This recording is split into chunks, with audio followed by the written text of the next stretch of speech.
Hello বেবিরা, welcome to another brand new video. তো আমি এখন কথা বলবো আমাদের রায়হান রাফি নিয়ে।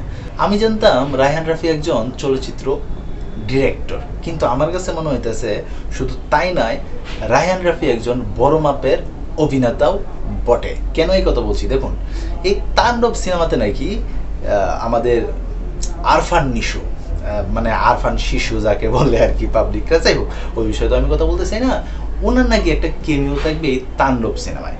তো এই জিনিসটা নিয়ে তো ভাই অনেক আলোচনা, অনেক সমালোচনা হইতেছে। শাকিব খানের ভক্ত যারা আছে তারা বলতেছে যে আরফান নিশু যেহেতু শাকিব খানের এত অপমান করছে, তার জন্যই শাকিব খানের কাছে যদি প্রকাশ্যে ক্ষমা চায় আরফান নিশু, তাহলেই তাণ্ডব সিনেমা তারা দেখবে আর নয়তো বয়কট করবে।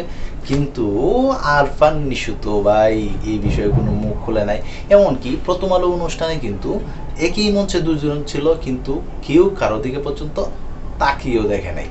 তো ইতিমধ্যেই কিন্তু রায়হান রাফির একটা কল রেকর্ড ফাঁস হয়েছে, যেখানে কিনা শোনা যেতেছে যে আরফান নিশু যদি শাকিব খানের কাছে প্রকাশ্যে ক্ষমা চাই, তাহলেই এই সিনেমাতে আরফান নিশু থাকবে আর নয়তো থাকবে না, কারণ এটা শাকিব খানের সিনেমা। আর শাকিব খানের সিনেমাতে কে থাকবে কে না থাকবে এটা শাকিব খানের পার্সোনাল ডিসিশন। এই ধরনের কিন্তু একটা কল রেকর্ড ফাঁস হয়ে গেছে।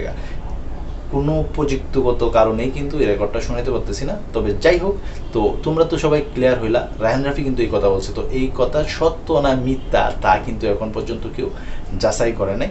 ইউটিউবে অ্যাভেলেবেল আছে কল রেকর্ডটা, তোমরা কিন্তু দেখতে পারো। বিভিন্ন নিউজ মিডিয়াতেও দেখলাম যে কল রেকর্ডটা ওনারা সম্প্রচার করছে, কিন্তু আমরা কেন লেগে ভাই ব্যবহার করতে পারি না তো জানেনই। অন্য জিনিস যদি চুরি করে না খাই তাহলে তো আমাদের নামে মামলা দিয়ে দিব, তাই ব্যবহার করলাম না।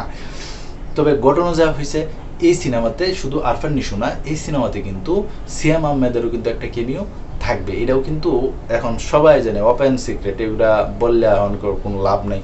তবে শোনা যেতেছিল এখানে আর কি দুইটা কেমিও চরিত্রে দেখা যাবে দুইজনরে, একজন সিয়াম আহমেদ আর একজন হয়েছে আরফান নিশু। আর আরফান নিশুর ক্যারেক্টারটা কিন্তু এই যে সুরঙ্গ, সেই সুরঙ্গর ক্যারেক্টারটাই কিন্তু এখানে থাকবে। তো রায়হান রাফি আরফান নিশুরে কিভাবে এখানে ইউজ করছে তা তো আর জানি না।